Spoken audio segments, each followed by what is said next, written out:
Right. So, are we? Sorry, I missed that. Are we making a start? Yeah. Why not?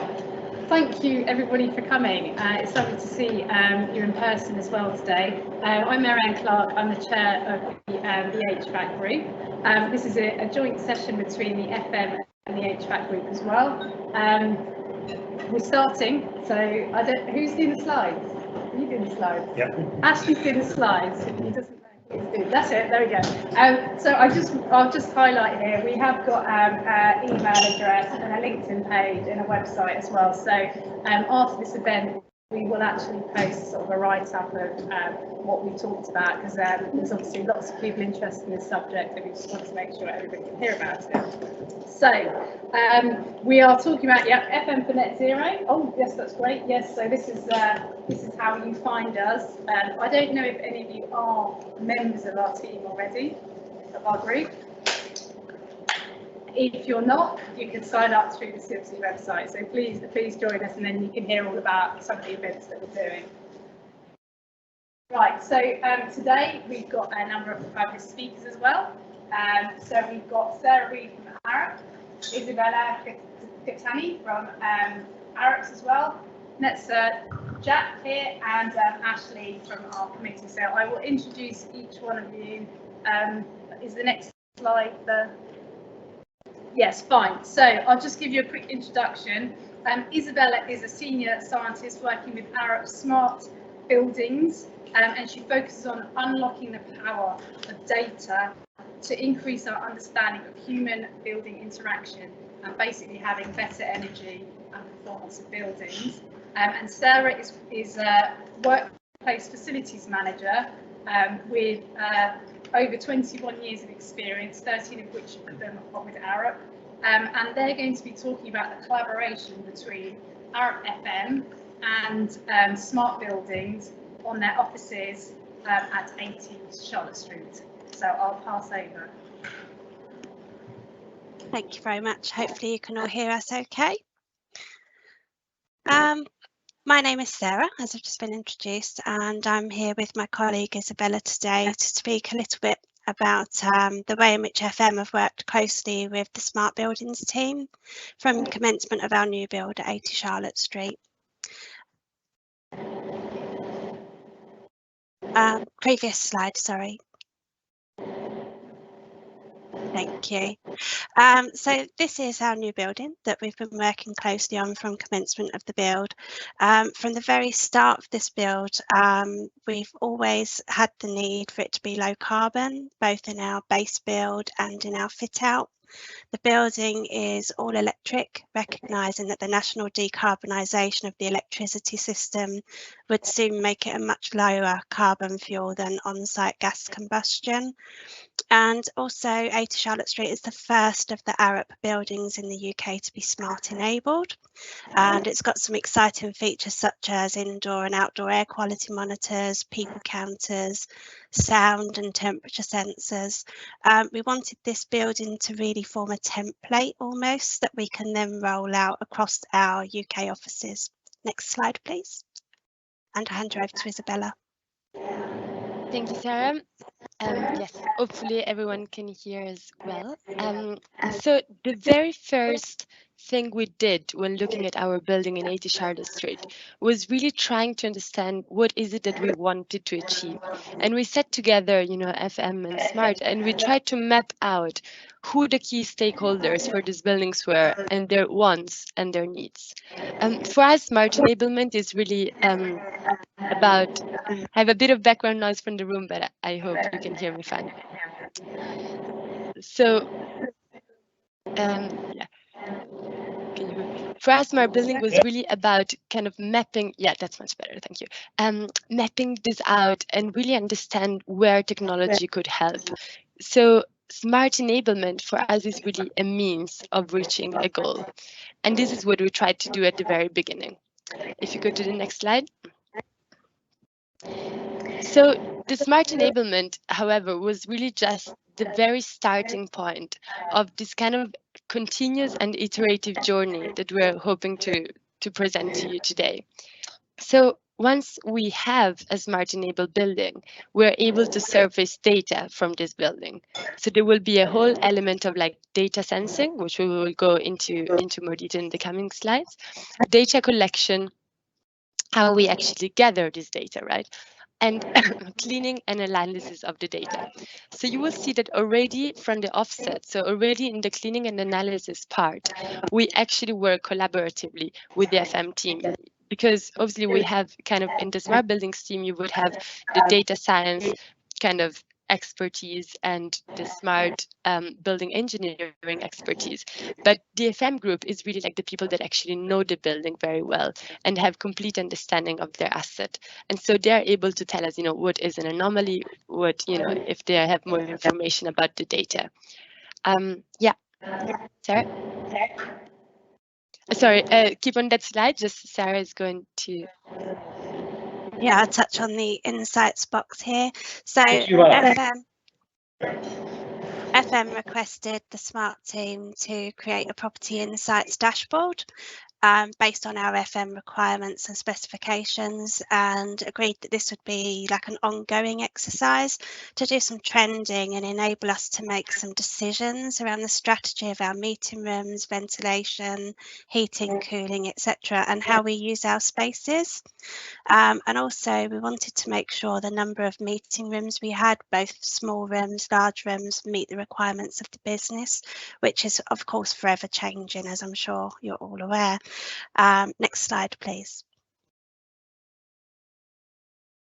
So point one of a key request of ours really was looking at the indoor air quality of our meeting rooms and how that's actually affected by the occupancy. We were looking at various methodologies. Did we want to put limitations on how long people are in certain spaces? Did we need to increase how many people can sit in a room, or did we need to decrease it? We didn't obviously want people falling asleep or struggling for concentration. And also we was bringing staff back at the time of opening 80 Charlotte Street post-pandemic. So that was quite a challenging time for us with a new building that we wasn't sure at that time how well the airflow worked, what the CO2 levels were like, and, you know, how well the building was performing. So we had a really strong focus on indoor air quality from the perspective of it being a new building, as well as the fact that we needed to keep people safe and well post-pandemic. So having the smart enabled building with all the monitors enabled us to pull this dashboard together. And we also put some alerts on the levels of CO2 readings. So if CO2 went above a certain amount, we could then make a decision whether or not we needed to go in and ask the people to disperse, move to another room, or just look at our strategy for reducing the capacity or length of time people are in those rooms going forward. So having this technology was actually really, really beneficial to us. It was more beneficial than we expected from the outset for a multitude of reasons. Also, we are able to use these facts to make decisions, as I said earlier. So making sure that we have the right building in the right shape, see how the spaces were being used. We've got a lot of breakout furniture, meeting rooms, desks. You know, do we have the right amount? Are they in the right places? And we've also used the screen to be quite open with our data. There are TV screens around the office that show our floor plans, and on there it says, you know, where the cooler spots are or the warmer spots in the building. That enables people to make choices on where they want to sit, rather than asking us to increase the temperature or decrease based on their preferences, which of course is a much more sustainable working way going forward. Next slide, please. So in order to satisfy the requirement and the use case that Sarah just presented, we first tried to understand which kind of technology, so which type of sensors we really needed to involve within the smart enablement of 80 Charlotte Street. So in this case, you have a use case whereby you're looking at indoor air quality and you're looking at occupancy. So we wanted to have to surface data continuously for both obviously occupancy and CO2 temperature indoor air quality. So in the case of 80 Charlotte Street, we spec'd point grab sensors when it comes to occupancy sensing, and K-Terra SenseEdge, which you see here at the bottom for indoor air quality. So if you go to next slide, basically what we thought it's very interesting as a learning section, as a learning lesson, well, as a is that simply like theoretically speccing and having our, very clear specifications in terms of which technology enables us to achieve something doesn't mean that reality is necessarily going to look like the theory does. So you see here, this was actually like real cases from our own building, and obviously like something went wrong there in between kind of speccing and the contractors. So you see that you have like point grab sensors that are actually not connected to electricity. And you see, for example, on the right-hand side, you have our sensors actually being behind the luminaire, which obviously renders completely useless the overall sensing because you would always have somebody popping in. So if you go to the next slide. So imagine you have by now, you did your spec, you got your sensor in place, they all, not behind luminaires, and you sorted that out. And then you start seeing to surface the very first data. So even then, a lot of things can actually go wrong. So you have to do like an overall debugging almost really of the setup. And if you go to the next slide, this is again from kind of real life.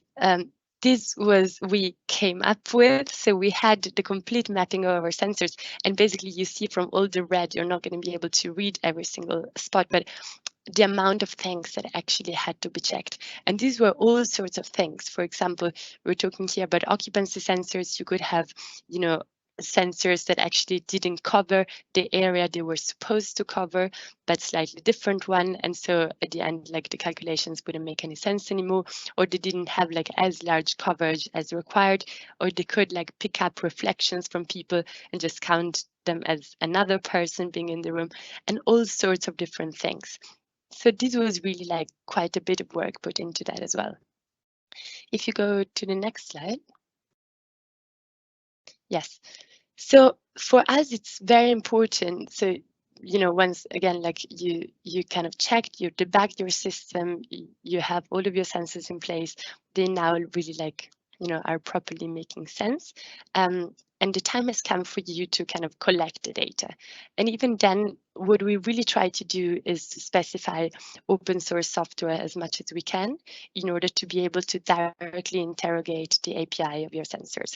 And so it seems like quite, counterintuitive, but like today, I'm sure you're aware, there is still a lot of companies that basically sell sensors for which you actually need a membership or some kind of subscription in order to access your own data. We don't want that. We want to have as open source and as flexible as possible of a setup. But even in that case, when you do have that, some issues can arise. For example, in our case, we noticed there was, whereas for the indoor quality sensing, there was no problem at all interrogating that directly the API. In the case of the occupancy, this is quite like nitty-gritty details, but I thought it's still quite interesting.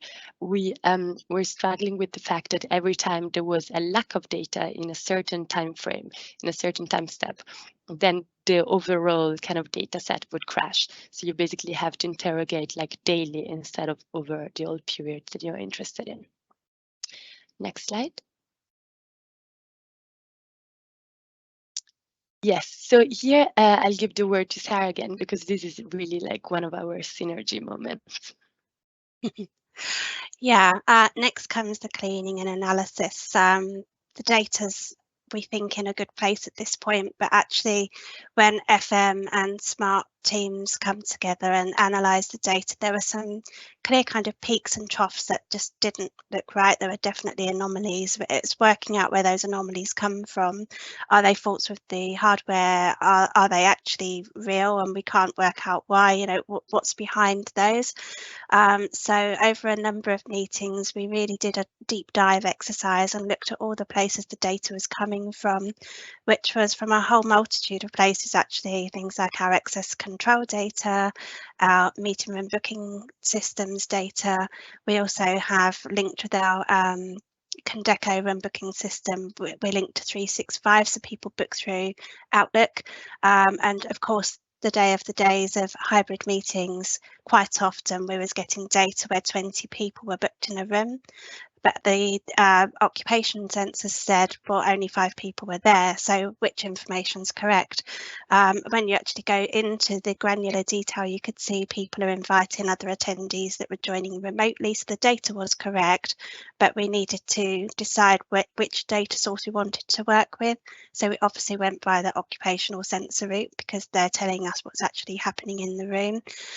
So it's really the FM knowledge combined with the skill sets of the data team, really just checking and sensing that data and getting it to a good place so that we can actually use it usefully going forwards. Next slide, please. Back to Isabella. So once you, agree on all sort of like the different guidelines for the different data streams, and you can put inside like sorts of sets of rules that defines like what you consider an anomaly or what you don't consider an anomaly. And an example of this could be, if you have, let's say, temperature sensing below 0, most likely it's not that it actually happened, but it's an anomaly.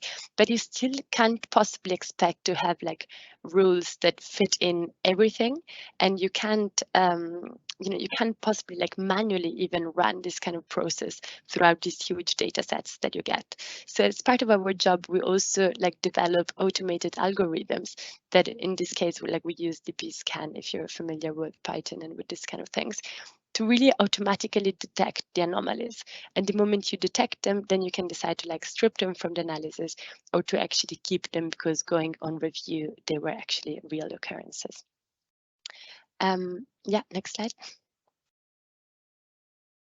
Thank you. So that brings us back to the insights. And I touched on this earlier, really. The insights were ultimately where we were trying to get to, with useful information that's factual, checked, correct, ready to go to the leadership to discuss whether or not we need more office space. Do we need to change the layout of that space? Do we need to reduce or increase number of certain size rooms? Is our air handling plant working correctly? Do we have good indoor air quality? Are we able to maybe reduce our costs and our carbon footprint by reducing the amount of airflow we put into the rooms? And, the information we were getting through from the sensors has proven to be really invaluable in us submitting really, really good quality data to inform the business decisions. So it's been a really, really good exercise and something that we certainly want to continue doing and not just treat it as a one-off exercise. Next slide.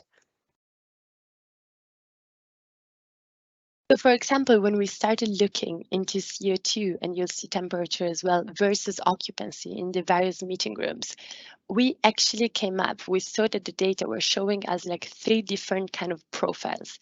And we call them like the independent. So that's the first one basically, where there was almost no relationship whatsoever between the CO2 levels and the number of people.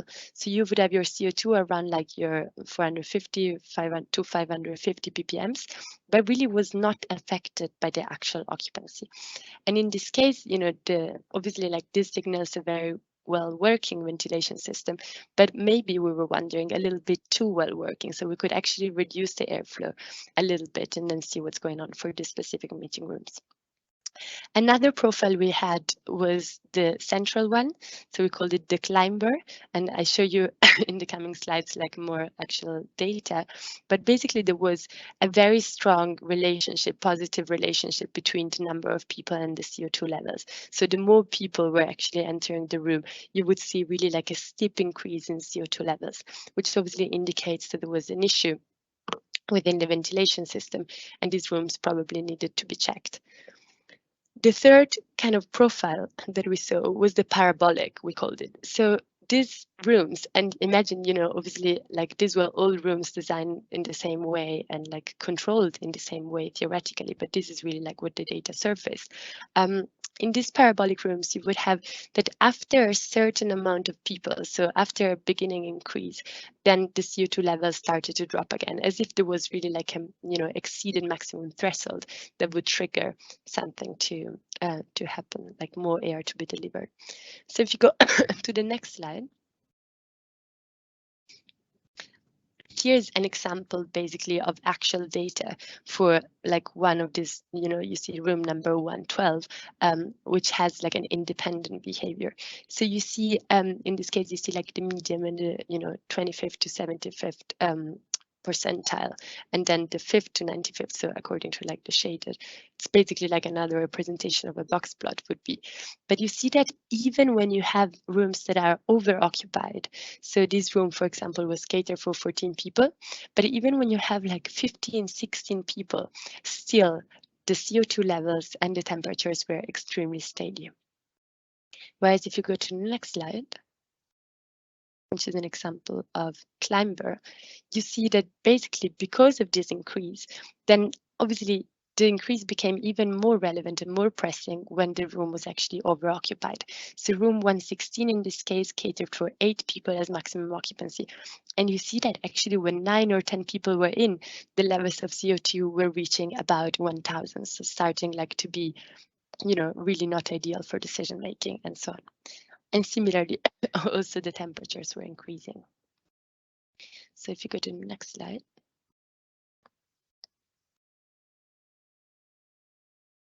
Yeah, so in that circular picture there, obviously, you know, the idea is that we're going to keep going round and round that circle and constantly collecting data, analysing it and sharing the insights with the business. I think in the past, certainly I can say for Arup, we very much used our booking system data, people walking around with flip charts, checking if people were actually sat at the desks they booked or in the meeting rooms they've booked.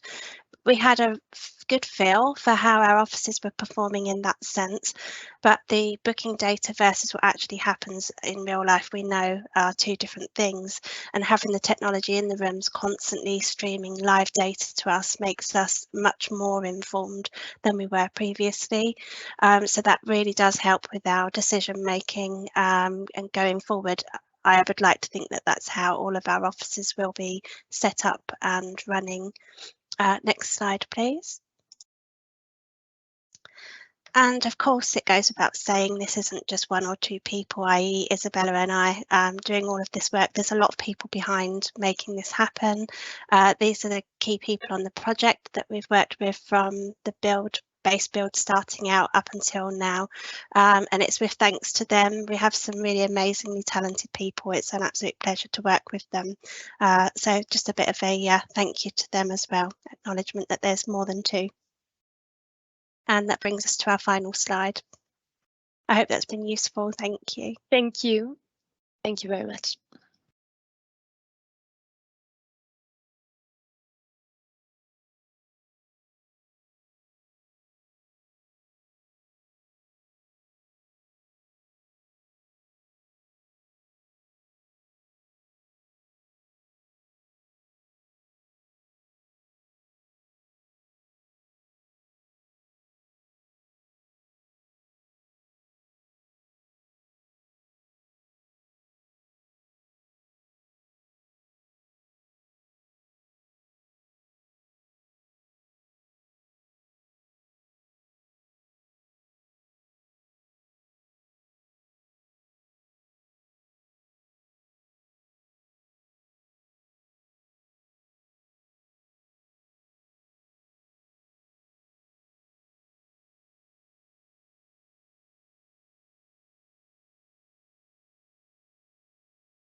energy centers.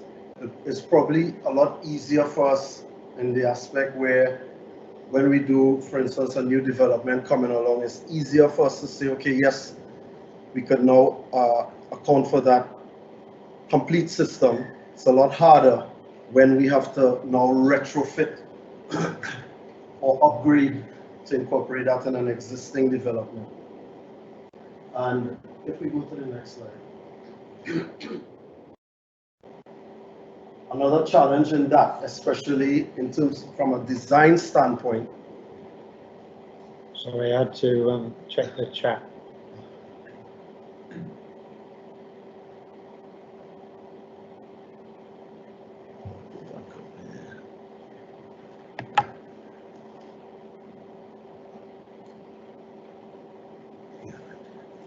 Right, so from a design standpoint, we're being asked to provide energy centers that provide high efficiency, but also provide temperatures for these systems that are in the region of 40 to 45 degrees. So that's one of the biggest challenges there. And for those of you who understand how energy centers work in terms of what the driver is efficiency. One of the biggest challenges I have is to ensure that our energy centers are efficient, because that efficiency figure is the driver for what they pay for the energy that we provide, right? Although we are not a DNO or TNO, we do provide heat, we do provide some sort of electricity from our systems, we do provide cooling, and that driver is the efficiency. But in doing that, the key aspect, as was mentioned previously, is the data. How do we get that data? How reliable is that data, right? And what I'm also struggling with in the industry right now is finding the right partners to work with who could give us that solution. There are a lot of companies out there who state they do data analytics for these systems, and you trial the system and it's not delivering what you want. The key to getting the efficiency right is getting that data feed, getting the data set, setting the right metrics to ensure that you get the right information you need. The other thing we're thinking about at present is what is our new energy center going to look like? We're already trialing that. In Southall, we have a 40-year phase development. It's called the Green Quarter. You can look it up. It's a 10-phase development. We have phase 3 at present. Phase 1 and 2 are finished. And one of the things we're looking at, because we have so much land, we own this land that we're going to develop, but we're not going to develop it probably for the next 14 or 15 years. We're thinking, how could we utilize this space? How could we utilize this land? We're not trying to become, what do you call this battery making company up north? UK Volt or whatever. We're not trying to become UK Volt, but we're actually trying to be a bit innovative and think, okay, maybe we could utilize some of this space to create heat pump farm. Heat pump farms are something that I was introduced by Mitsubishi. They came to visit some of our team, and it's something that we're talking about. We're also looking at our ground-mounted solar panels. We're also looking at battery storage. So we're trying to see, once again, how we could create that 5G holistic approach by incorporating these various technologies. But in doing that now, as we saw with the pandemic, we had all these assets sat there, and most of us were home. So who's going to look after it? Who's looking after these assets? When, let's say, for instance, God forbid, we have another similar sort of pandemic like we had. We need to learn from these sort of events and sort of ask ourselves, all right, what is there for us to do where we could come away from the traditional preventative maintenance, where we have an individual visiting site based on a FG20 spreadsheet saying, okay, this pump needs to be serviced on this date. How could we use that, the data we have? And once again, we're coming back to the data again, right? If we go to the next slide. By the way, excuse, can I ask? Yes. Are you saying the district heat network efficiency is 52%, so there's 48% losses? Yes, that's correct. Yeah.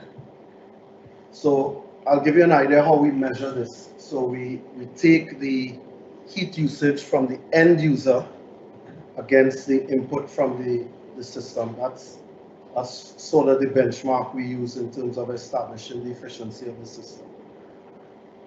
So if we go back to sort of look in terms of the detail of capturing data for a typical system, as you can see, there's a range of data sets. But once again, I mentioned the cons outweigh the pros. There's a lot of challenges in this. One, it's a very labor intensive. If depending on the platform or the systems you have, as mentioned previously, there's not much out there who have actually cracked this yet. I would say probably Chartwell Controls and Honeywell. They have excellent platforms in terms of data analytics, because they've built these platforms themselves. And similar to the guys from ARA, they spent a lot of time looking at the data, understanding what is functional data, what is good data, and how you could use that data, what format it comes in. And that's really important at the first stage, even if you want to get to this output stage.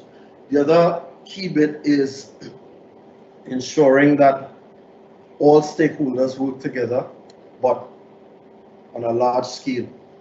And what I mean by that is, we understand in terms of data, there's GDPR laws, there's ethics laws. We must be able to come together and formulate some sort of approach where we are able to share. For instance, the building next door, they may have a system that is similar to this building.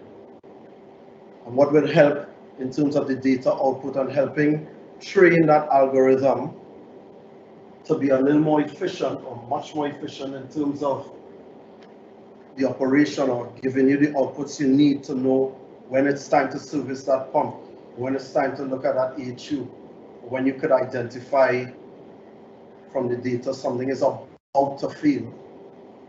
That is how the system is going to work. It has to be a joint approach across the entire built environment. I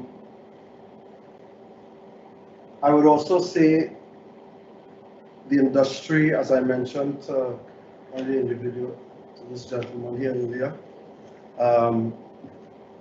I've been in the industry for a while. I used to be on the tools, and I've seen how maintenance has progressed, but I would say it hasn't progressed in line with the technology where we're at. So we're sort of here in terms of where the technology is, or where we're where we're going, or we're somewhere down here in terms of the skill set.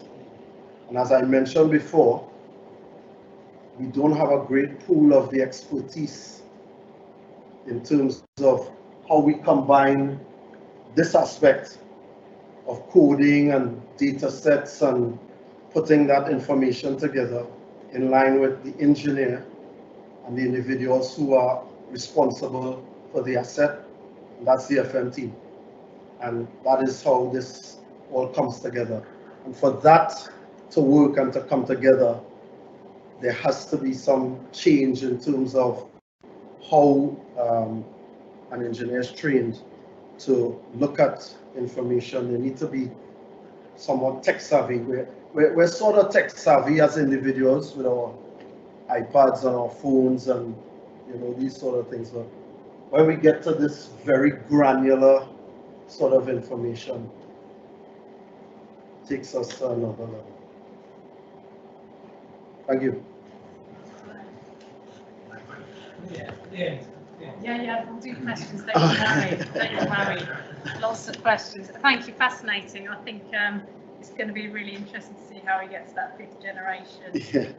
So, right, great. So up last, and then you'll have time for some questions, is our committee member here, Ashley Bateson, and he'll be, oh, you're speaking at the event on the 30th. That's what I've got here, which is today. So you're here, which is good. He's a sustainability director here at Orly, so somebody probably know him anyway, taking an integrated approach to sustainability. So he's going to talk about some of the issues with ventilation in existing buildings. So I'm going to pass over to Ashley. Thank you very much. Thanks. So there's been a narrative about the importance of data, and you mentioned the importance of maintenance and skills, and you know that I think that leads to competency as well. So I'm going to get into that. Just starting with you know, the theme of this discussion is we want facilities management to deliver low carbon buildings, healthy buildings. What makes a healthy building? So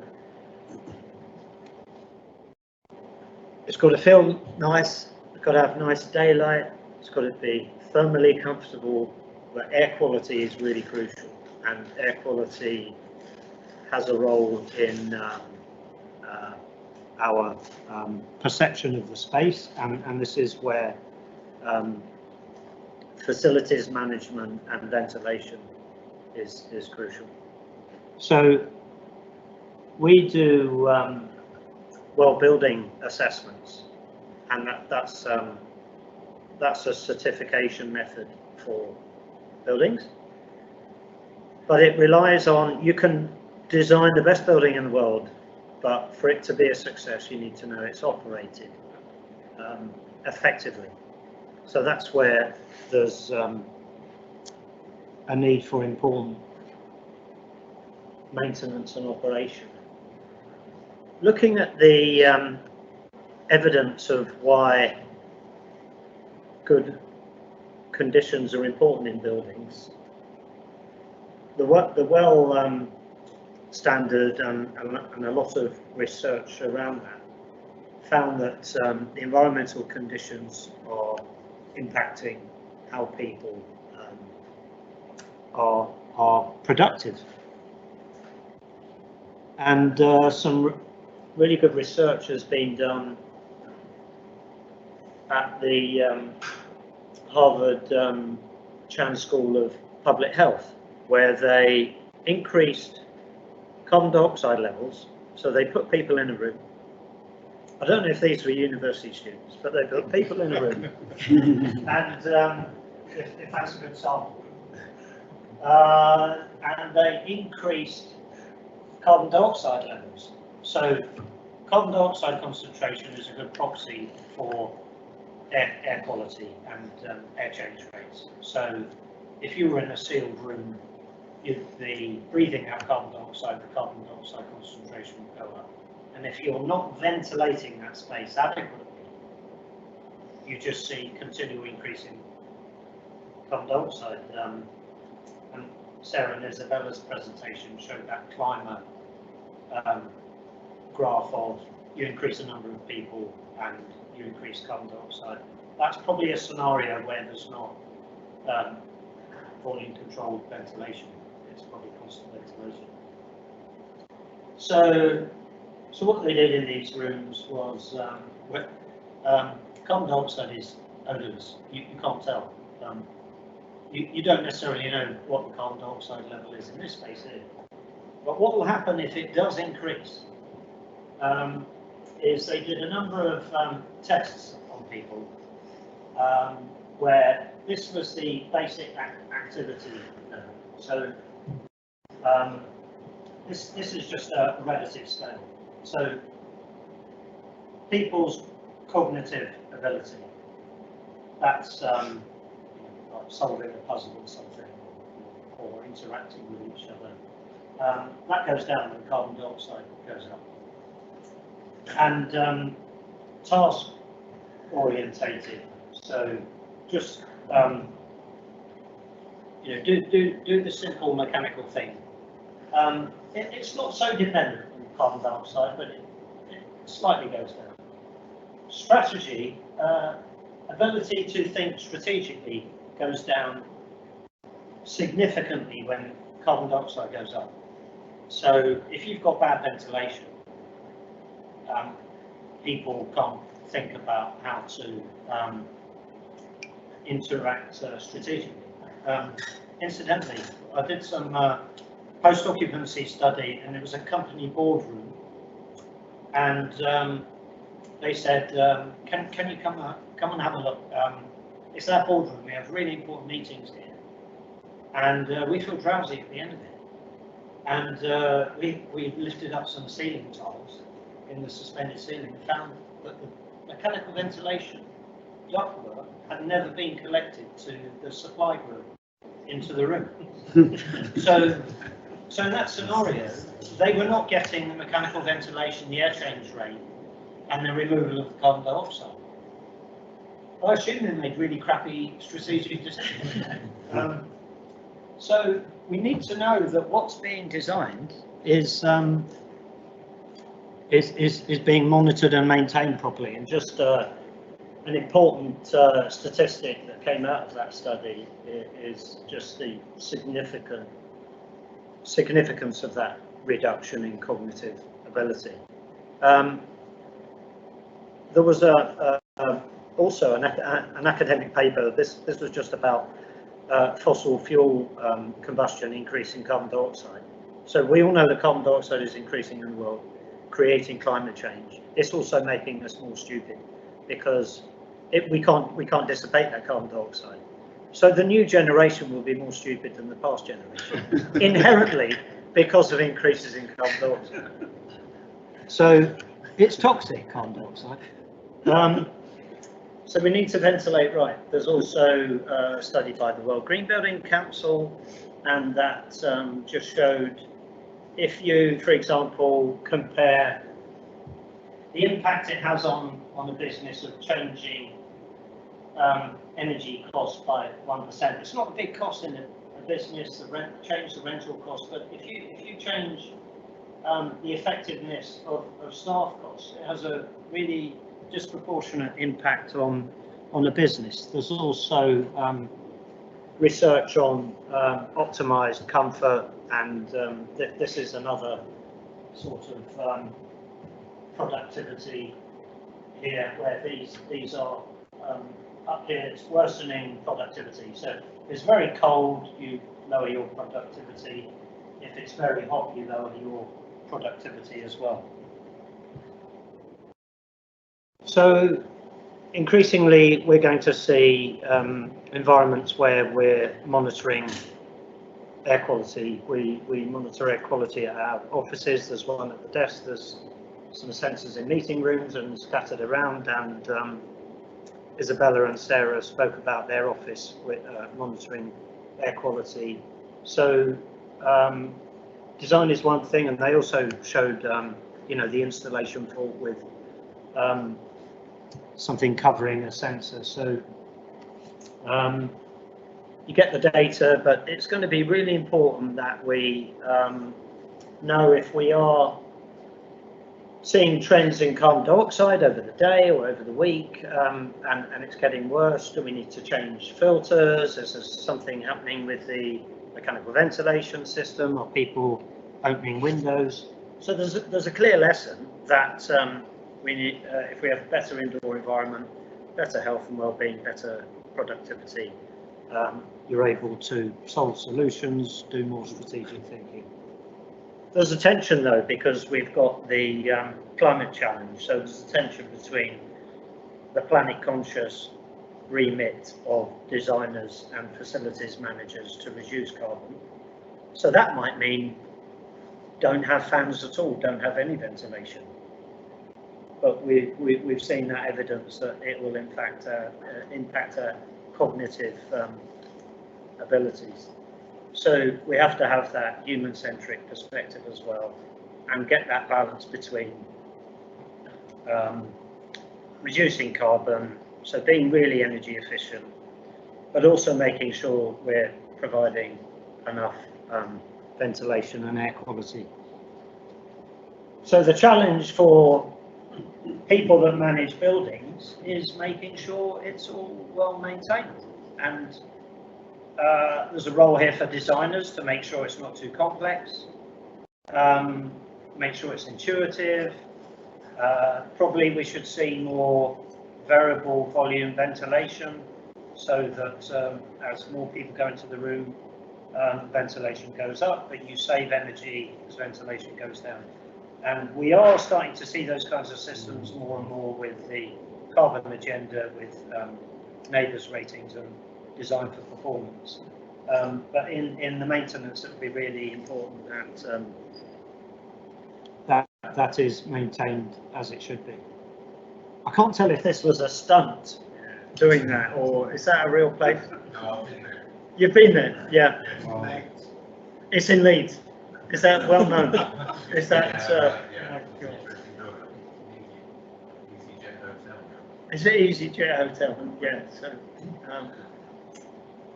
I'll send you a picture. Yeah. Well, it's on the web.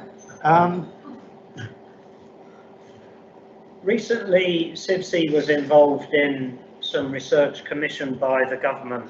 So after the, well, in fact, during the pandemic, it was realised that everyone's in their buildings, we're all sharing the same spaces, and infection rates go up when we're in the buildings that are poorly ventilated. So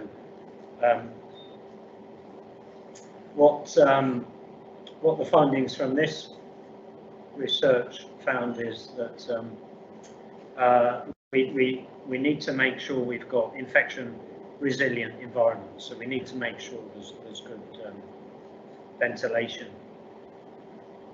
We're coming into winter now, and there's already news about increase in infectious diseases, so the reason why there will be more COVID. So more people will die in winter because of poorly ventilated buildings. People are probably closing windows, they're probably saving energy, exacerbated now by higher price of energy. So having the data to know that the air quality is still okay will be important. So one of the recommendations that came out of that research from the Academy of Engineering that CIBSE contributed to was that there should be a building regulation for health. There isn't at the moment. So we regulate for energy efficiency. We have quite simplistic regulations for ventilation, drainage, important regulations for fire,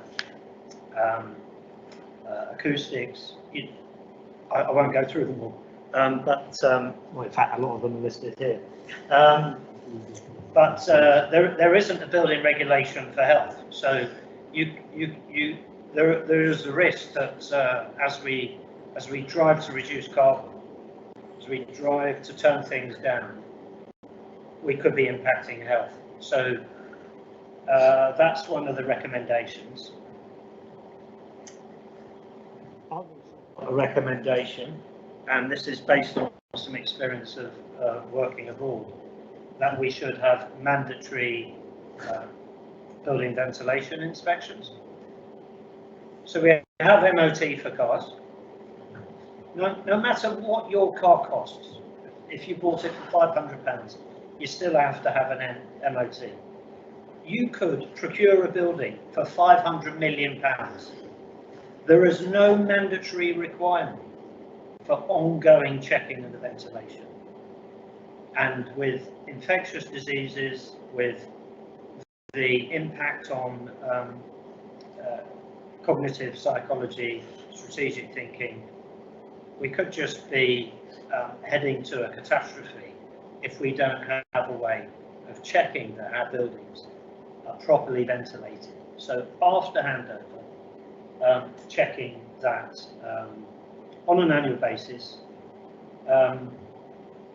Do any of you, when you go into a bar or restaurant, look at the ventilation? Yeah. Do you get worried? First thing you do.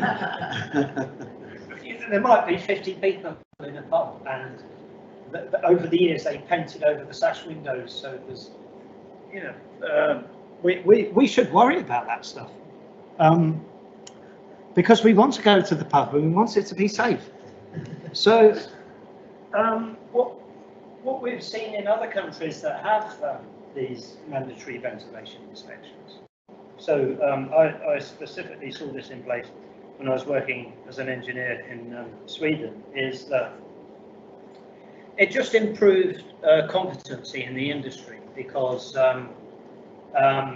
facilities managers have a lot of things to do. They'll have indicators on making sure things are tidy and working, people aren't too hot or cold. But I think what we miss out in a lot of those briefs and scopes for building managers is checking that the ventilation is working. So what they had with this mandatory building inspection was so a competent person, so somebody was registered, like CIBSE could register competent people who know how ventilation is designed and operated. They were doing inspections, so you walk around the building like this. So the design says there should be 100 outlets on the floor, the extract is in over there, and I was fortunate enough to go on some of these trips doing these ventilation inspections, and one of the projects was some student residences in Sweden where they didn't like the noise of the extract system. So I found in the extract duct, they'd taken away the grill in the kitchen and stuffed the ductwork with rolled up newspaper just to stop the noise of the fan that they didn't like, which was probably an indication that there was something wrong with the design. Anyway, it was designated as non-compliant, and then you have a limited time period to deal with it, and then if you don't, you get fined, and you need to set up that governance system. So yeah, really I'm saying we need to manage low carbon operation, but make sure there's healthy air quality. Thank you. No, excellent. You've obviously got some opinions on the matter, so that's great. So what I'd really like to do now is open up to questions. So the gentleman at the back had one earlier. Can you remember what it was? I knew that was going to happen. But I thought it's amazing that you've been to Leeds and you've seen that installation. It really looks familiar. Yeah.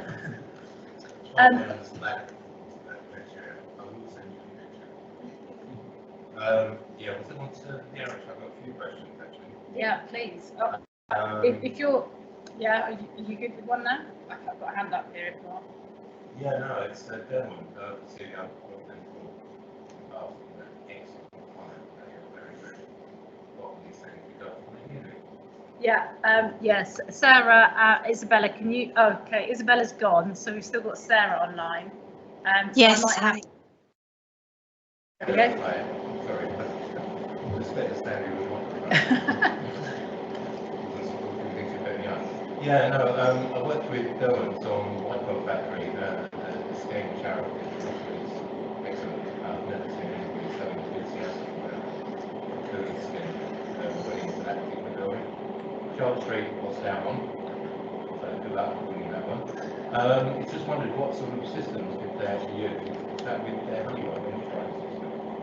Is that integrated with Derwent? Was it IREO? Sarah, can you hear the question? I'm sorry, I can't know. No, that's fine. What systems did you use? What BMS systems at what 30 Charlotte Street or? Yeah. So building integrated system. Yeah, your building integrated system, and that's at the 80 Charlotte. Yeah. Pushing further Yeah, Derwent's pushing for Honeywell. So, are you aware of what systems went in? Not the specific systems that went in, no. I know that we have access to view some of the performance of Derwent's building management systems. Ours are also monitored online, and some of the data sensor that information we get are fed in through that as well. But I'm not sure of the actual make or the type of the equipment that's in there. But I can certainly find out. Have you got a dashboard? Do you have a dashboard? Yes, we do. We have a building management system dashboard, as well as the property insights dashboard I mentioned that the Smart Team configured for us. So that's where also some of our alerts are set up as well through the CO2 readings. Would you mind sharing that at all, Sarah, at all? Yeah, that's fine. And I'm just wondering what the best way to do. Maybe we post it. Sorry, I thought you were put on the script. Oh right, unless do you have it? Well, do you have it there, Sarah? Probably not. Yeah, probably has. To log into, you mean? You have it there. That might take a bit of time. Yeah, exactly. Yeah. Snapshot or something, maybe, and just post it after the session. Okay, I'm going to. We can come back. Yes, please. So question for Netza. Yeah. How do you recommend engineers learn data? Yeah. That's an interesting question, actually. The question was how do I recommend engineers learn data? Was the question, yeah. There's several platforms out there you could probably research and find. Universities offer short courses. If you want to get really into it, there's coding and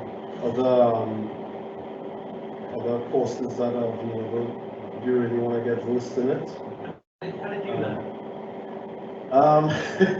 Okay, I think, well, nothing, but for me, I started on the BMS, so on the BMS platform, and I also did electrical electronics as in high school, and learning digital technology like how AND gates and IC technology works, even as far back as cathode ray tubes and stuff like that. So I think I would recommend probably from the foundation. That's probably the best sort of channel. Going back to understanding the foundation of binary, how binary coding works, simple stroke and zeros. That's the once you have that foundation, everything else sort of flows. One of the things I feel that's come across very strongly from all the presentations is the benefit of data analytics.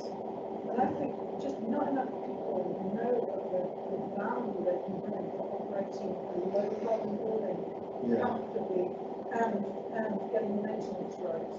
I mean, I've been to plenty of plant rooms where I've seen just heaps of filters just on the floor, and you look at these filters and you go, what are they doing there? And they go, oh, those ones that come out, excuse me, those are clean. What are you doing running a low carbon operation and you're taking out perfectly clean filters? Use data analytics to tell you when you need to do some of this stuff. Yeah, I think it goes back to the point Ashley raised, where the first objective is understanding the purpose of the building. That's the key. in terms of the data, sorry, in terms of data analytics, because it's in this sort of infancy period, it's sort of in a flux. So you have every people saying, "Oh yeah, we know all about it." You have some saying, "Okay, yeah, we know about it, but we're willing to work with you to develop it." And this is why I mentioned those two companies, because this is what they're doing. They're not saying we know everything about it, but give us the opportunity to come and understand what we want from the system. And that's sort of the trick that I've seen with data analytics. It is not a package that you say, right, this is the package, plug and play. It does not work like that. It has to be bespoke to the environment that you're trying to, you have people using day in and day out. This gentleman. Yeah. You do have the CIBSE TM44 reporting for air systems, air handling units, that sort of thing. If you want a condition of your system to improve efficiency, could that not be more rigorously applied if you wanted a mandatory type situation as you're saying? Yeah, so that's probably a good example of an established standard for reviewing ventilation. So it needs the will to say this is important. We're going to do it. Yeah. Do you get involved in? I have done quite a few over the years, yeah. And there's a lot of scope there just about every site I visited to make improvements, whether it's fan improvements, filter improvements, general condition. Read about the leftovers on the floor. I mean, that should be strictly maintained. Disposal can, otherwise you can get fire risk situations. Thank you. I know we've got a question online as well. Yeah, one question online. We've got a question from Andy. Unfortunately, he's probably next to but he says, the Wrecking Construction campaign, which was an ad project, moved from the central Manchester to CIBSE location in Winslow about 40 years ago. Has this been used correctly as a case study, i.e. regarding as a change in food problems and such, energy, etc. I guess to spread it out to the group, what was your opinion of using post-occupancy analysis to kind of benchmarks going forward? It would be good if we all did post-occupancy evaluation of completed buildings. The lessons learned from going back to a building a year after handover or 2-3 years. So facilities managers get the benefit of understanding what's working well, not so well, but there's not often that feedback with the designers, so the designers think they're doing the right thing. Facilities managers can say, I wouldn't have done it like that, but there's not necessarily this opportunity. So I think definitely there should be more engagement between designers and people that manage buildings too.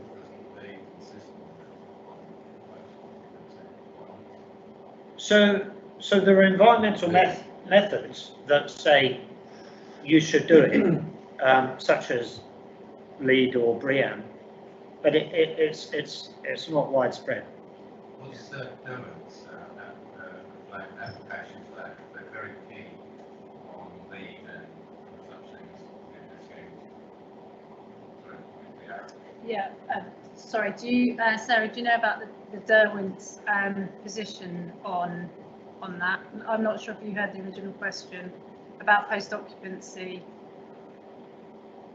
I don't know about Derwent's. I know for ourselves this was kind of all part and parcel of why we did what we did with making sure FM and Smart were at the table from day one, because as you touched on, designers design what they think people need and they assume it works great and everyone loves it thereafter.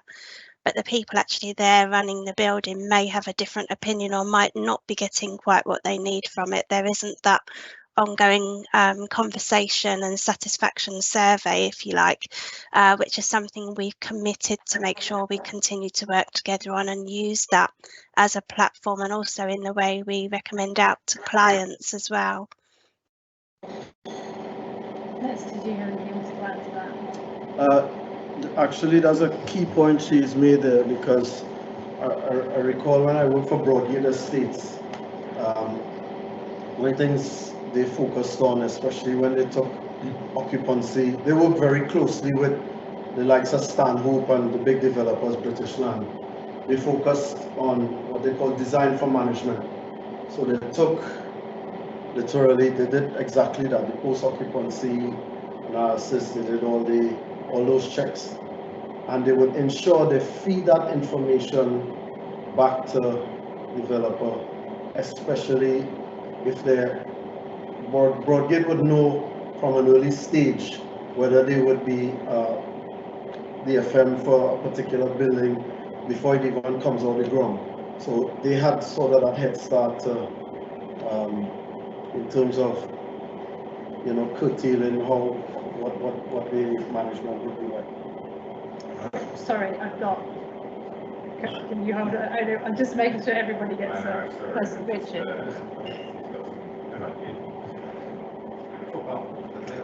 Yeah, definitely.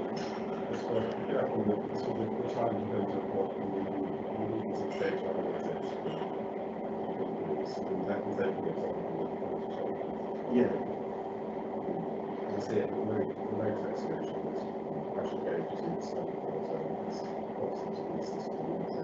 Yeah. Yeah.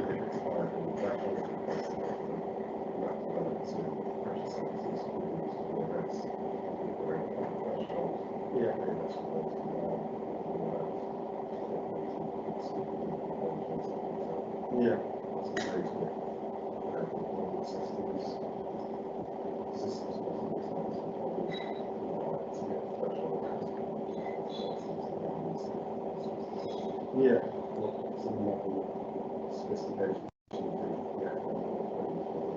Yeah.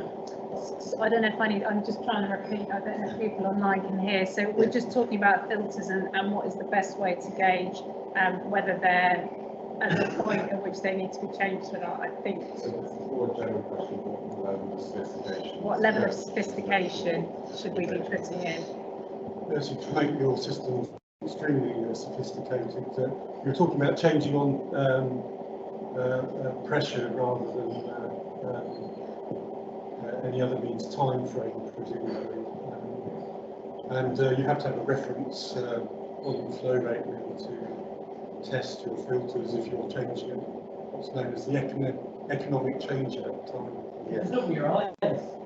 Sorry? It's open your eyes. Well, it's nice if you look in the system occasionally, a lot of people don't bother.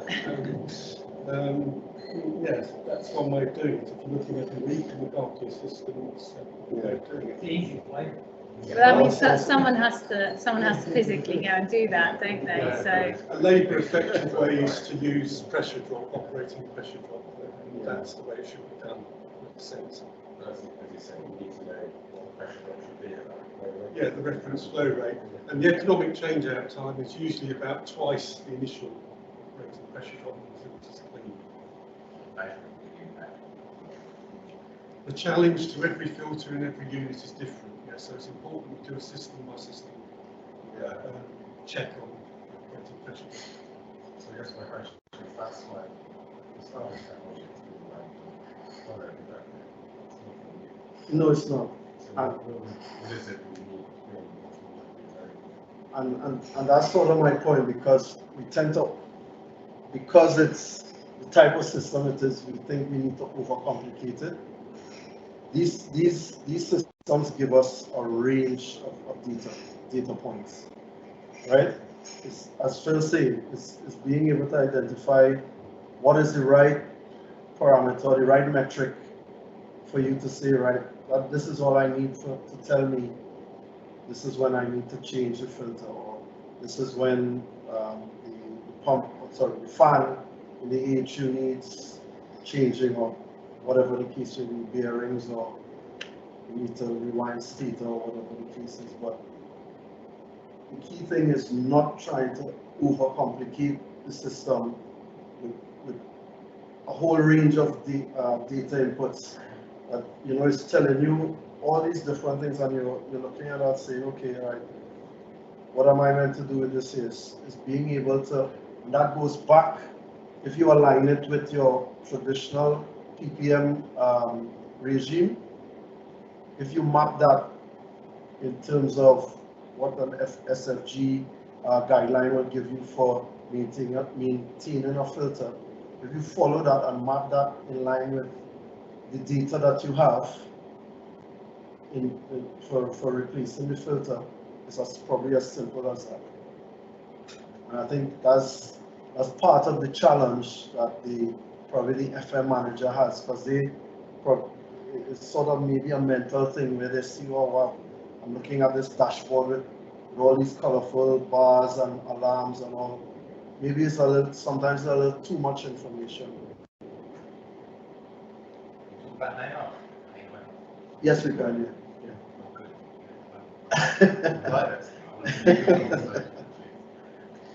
Yes. Yes, you may. Yeah. Let's stand up. You can't do it now. Everybody wants you. I've been interested by everything you've had tonight, and I've had an enormous amount about reducing carbon.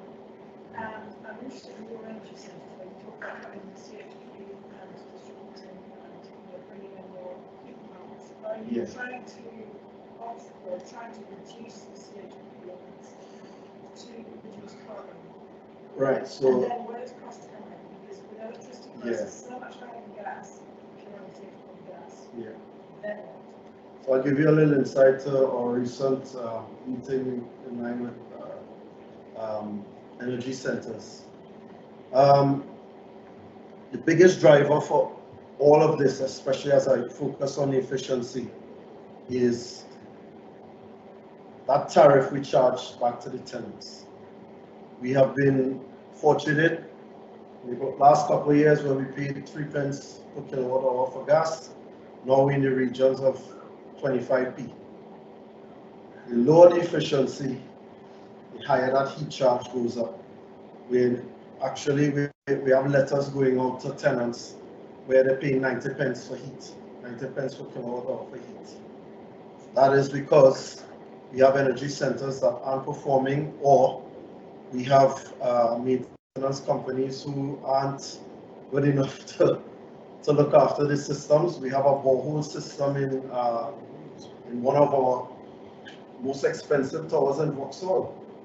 And it's embarrassing because, you know, we get in these articles in the Sunday Times with our names there saying we're being asked to pay these high rates, which is, we are all paying high rates, but our job is to ensure we look after the interests of the tenants. So we have to ensure now that we are doing something. That then led on to, right, what is the plan going forward for our energy centers? Are we going to continue using CHP more? So the grid is decarbonized, you know, the carbon intensity of the grid is reducing. But then, do we want to be solely dependent on that? No, we don't. So hence, this is why we're looking at the other options. Maybe we, on some of our developments, where we have the opportunity, we do solar farms or battery storage, but then cost is the other implication. So, do you do much waste heat? I mean, the work I've done on CFP shows that it's yeah. much better not to use the CFP for the carbon point of view. Yeah. Burn gas for heating and you buy electricity from the grid and you reduce your carbon massively. And Yeah. that's not popular thought. People who don't take carbon, that's what we really seem to show. Yeah. So then, what can we do with waste heat? I mean, somewhere like Bateson, surely there's waste heat. Yeah. So we've only recently started looking at using a sort of heat recovery system with heat pumps as well. We're speaking to Mitsubishi on that. So it's only a conversation that was sort of recent, but it's something I would say by next year will form part of our design, how we design going forward. Excuse me? Yes, it's excuse me? Are they? Yeah. And that's the other aspect. We're running that system so inefficient. We're exceeding our because with those boreholes you pay a charge for exceeding the capacity that you have for a period of time. So yeah. You showed half of the heat generated from the energy centre was lost in the distribution before it gets to the customer, which is outrageous. Yeah. I know this is everywhere. I've seen it in science parks. I've seen it in other residential developments. So it's commonplace. A good thing about the transition to heat pumps, it tends to be a lower distribution temperature. Yes. So the distribution losses will be less, but it does make us question that whole motive for the large energy centres. It really begs the question about district heating. I mean, those guys paying 90 million, they have their own gas boiler in their apartments. How much gas do you pay for gas? Yes, so some of our developments there. Gas, and that's the reason I'm paying 90 million. The boiler's not 100%. Yeah. At least the heat loss, you don't have to worry about the heat loss. And then that's low carbon. And that's the Correct. reason.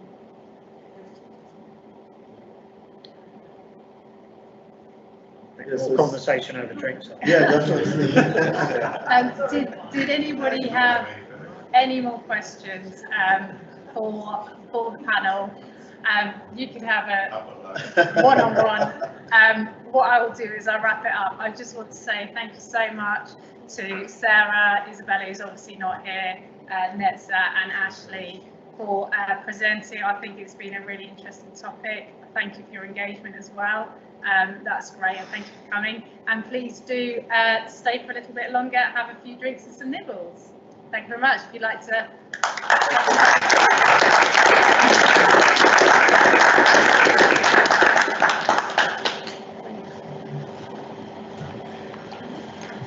Thank you for having me. Take care. Enjoy your drinks, everyone. Cheers. Bye.